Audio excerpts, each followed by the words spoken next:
நம்ம கேப்டன் ஐயா உயிரோடு இருக்கும்போது ஒரு ரசிகைக்கு அதுவும் கொரோனா காலத்தில் கல்யாணம் பண்ணி வச்சுருக்காரு. எங்கே எப்படி நடந்ததுன்னு அந்த ரசிகையை எவ்வளோ சந்தோஷமாக சொல்கிறாங்கன்னு கேளுங்க. தெரியல எல்லாருக்கும்.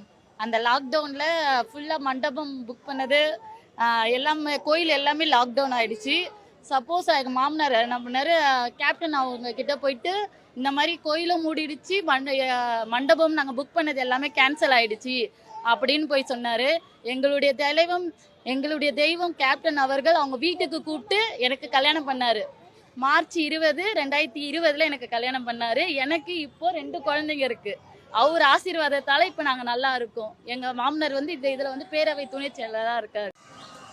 அதே ரசிகை கேப்டன் இறந்ததுக்கப்புறம் அவர் கோயிலுக்கு நிறையா தடவை வந்துட்டு போயிருக்காங்களாம். அவங்க வந்துட்டு போக போக என்னென்ன நன்மையெல்லாம் நடந்ததுன்னு அவங்களே சொல்கிறாங்க, கேளுங்க. எங்க குடும்பத்துல ஒருத்தர் தான், எங்க மாமனாருக்கு அண்ணன் இதுதான். எங்களுடைய இது கோயில் இது டெத் ஆனார்ல, அப்ப கூட எங்களால உள்ள வர முடியல. கை குழந்தை இருந்தது. அப்ப கூட எல்லாரும் போவாத, கை குழந்தை இருக்கு அப்படின்னாங்க. எனக்கு அவர் தெய்வம். நான் போகணும்னு சொல்லிட்டு ஃபர்ஸ்ட் ஆளா வந்து உள்ள உட்காந்துட்டு நான் இருந்தேன். டெத்தையும் பார்த்தேன், எல்லாமே பார்த்துட்டு வெளியே தான் வந்தேன். ஏன்னா எனக்கு அவரை ரொம்ப பிடிக்கும். இப்பன்னு இல்லை, பிறந்த அந்த இதுல இருந்து அவருடைய படம் எல்லாமே.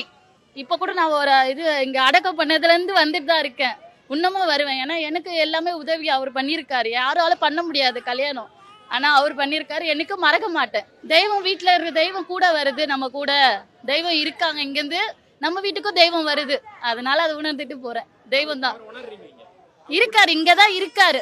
யார் யார் வேண்டுறாங்களோ எல்லாத்தையும் நடத்துறாரு, இருக்காரு இங்க. இல்ல இப்ப கூட பாப்பாக்கு உடம்பு சரியில்லை, நான் உடம்பு சரியில்லை ஹாஸ்பிட்டலுக்கு எல்லாம் போல. இங்க வந்துட்டு நான் போறேன். என் பாப்பாக்கு நீங்க தான் சொல்லிட்டு நான் நைட்டே இது பண்ணிட்டேன். சரி நான் இங்க வந்துட்டு போறேன், இங்க வந்தாதான் எல்லாமே. எனக்கு சித்தர் தான் அவரு, இங்கதான் இருக்காரு, எல்லாரும் இருக்காங்க. அதனாலதான் இவர் எல்லாமே நன்மை செய்யறதாலதான் இவ்வளவு ஜனமும் வந்து இவரை பார்த்துட்டு போறாங்க. இன்னும் யார் யார் என்ன காரியத்தை என்ன வேண்டுறாங்களோ எல்லாத்தையும் செய்வார். இவர் பாத்தீங்களா தெய்வமா இங்க இருக்காங்க. அதனால எல்லாரும் வந்து நினைச்சா இங்க நடக்கிறது அப்படின்னு சொல்றதாலதான் கூட்டம் எல்லாமே வருது.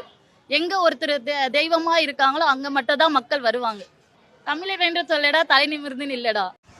கேப்டன் இருக்கும்போதும் பல நன்மைகளை செஞ்சுட்டு தான் இருந்தார். இறந்ததுக்கப்புறமும் கோயிலை கட்டி அவர் பேரில் இன்னமும் பல நன்மைகள் நடந்துட்டு தான் இருக்குது.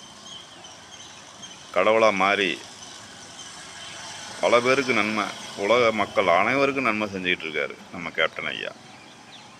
தயவுசெய்து வாழ்நாளில் ஒரு முறையாவது அவர் கோயிலுக்கு போய் பார்த்து எல்லாருமே அவருடைய அருளை பெறுமாறு கேட்டுக்கொள்கிறேன்.